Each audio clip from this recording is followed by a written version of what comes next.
until it becomes a foam. And then they drink the foam out of these decorative cereal bowl-sized bowls.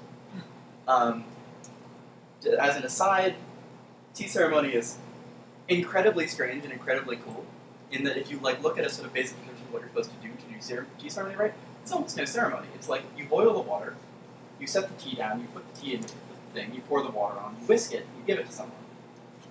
People will study this for decades, full time, as their occupation, as they are tea masters, and just making exactly one kind of tea with exactly one accompaniment. Just because this is the kind of thing where you have to do it right. You have to whisk with the correct motion of your hand the correct number of times while looking in the right direction. It's insane. Japan! What? Yeah. I was staying with someone in Japan who said, "Oh, I studied it for 3 years, on the weekends, and I'm not very good at it." And you could tell, I saw someone who was actually serious doing it. Japan. So some kinds of tea I haven't really mentioned. Oolong is green tea that's allowed to oxidize slightly. So before they cook it and dry it out, they kind of occasionally even bruise it, just mash it up a little bit, let it wilt, it'll darken in color, sort of like what happens to an apple when you cut it, and then they'll dry it out.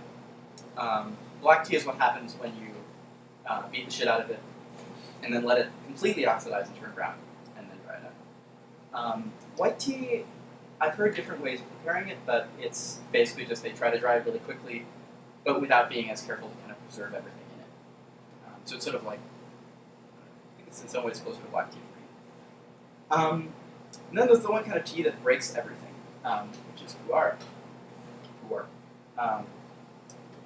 That is tea that is prepared normally. It can be any kind of tea, oolong, green, whatever. It almost doesn't matter. And then it's aged. Usually in a damp environment, basically bacteria just completely go after it. It's tea is oxidized, pu'er is fermented. And it's like wine. It can the longer it ages, it can be the more likely it is that it'll go bad or just turn really weird. But if it ages well, it's incredibly valuable. The economy of Yunnan province in China is completely fucked because the value of pu'er drops substantially. It's a big investment. People will buy hundreds of pounds of pu'er that are valued at a substantial amount per ounce. The stuff that's going to be aged very long usually gets pressed into blocks of some kind. Blocks, bricks, mushroom-shaped things. Often they're decorative. But it really doesn't make a difference. Block pu'er and loose pu'er are the same thing. It's also the one kind of pu'er where they even give a shit what kind of plant it is. They generally let pu'er trees grow larger, and they use bigger leaves, more mature leaves, as opposed to just kind of little budding leaves. This is one example of what some pu'er looks like. I bought this in 2005. I've been looking for an excuse to break it open, so okay, well, but I'm going to make some tea.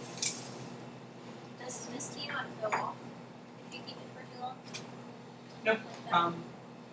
It's teas like green teas can just lose their aroma. It's sort of like what happens with herbs. They just they taste less like their characteristic things. Sometimes they'll be more bitter just because you have to add more tea or more water, or hotter water.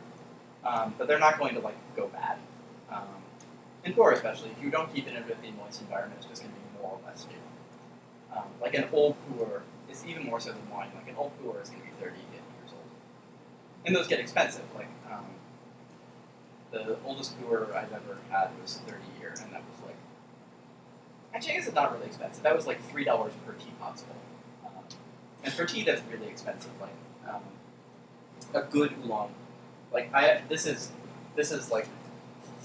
very, very good oolong, and it's 75 cents a pound. And it looks insane per pound. I think it was $375 a pound. Just got a palmful. It's that's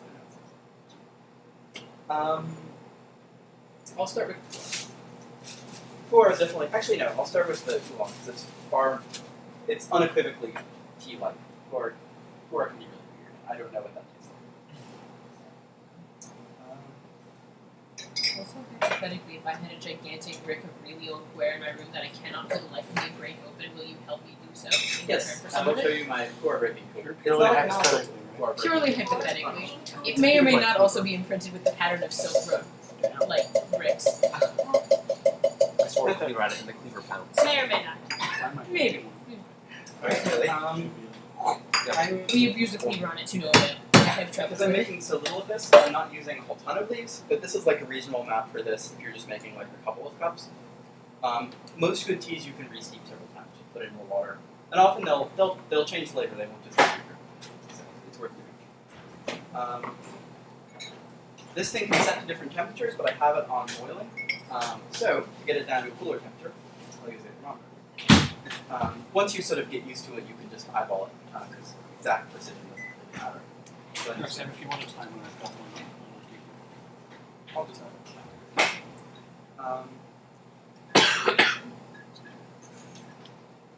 Alright, so that thermometer is probably wildly wrong. That's great.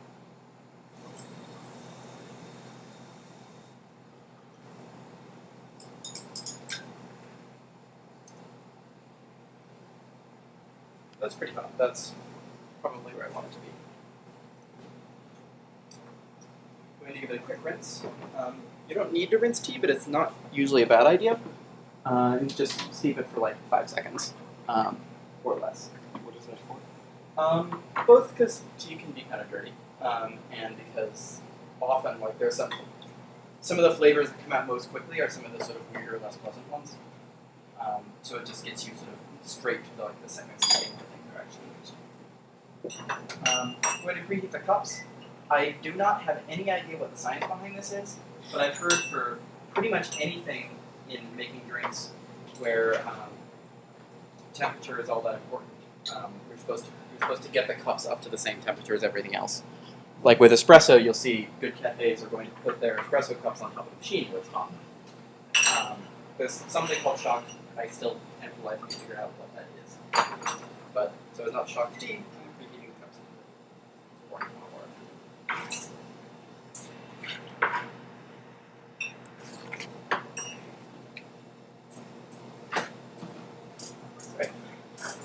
Alright. How do you order? 7. Plus what's the other?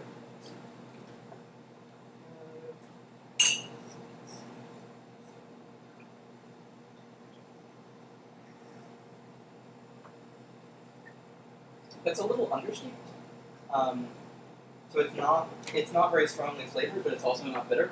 I think in this case that's kind of fine, just because this is a very lightly flavored tea, and it'll get you a sense of like kind of the other extreme, because it's very common to get tea that's a little bit over. Do you have one too many? I might actually, yeah, I'll give it a second steeping a little bit hotter so you can see what it does every time. It's very cleansing, tasting.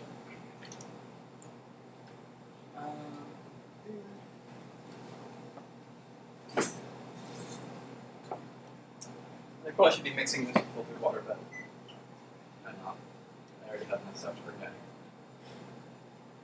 here. Alright, wow, we're too clean. Meanwhile, I'll break it in the floor.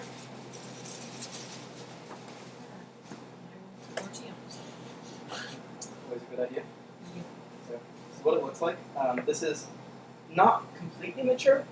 One thing you'll notice is I think it's usually made with a lighter tea, like a lighter green, and the leaves will still have some color to them.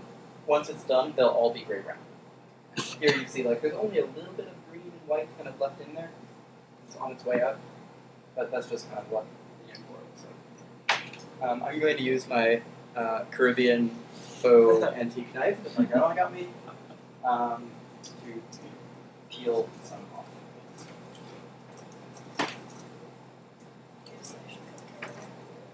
I'll be pouring more, so it'd be a good idea to keep track of which one is yours.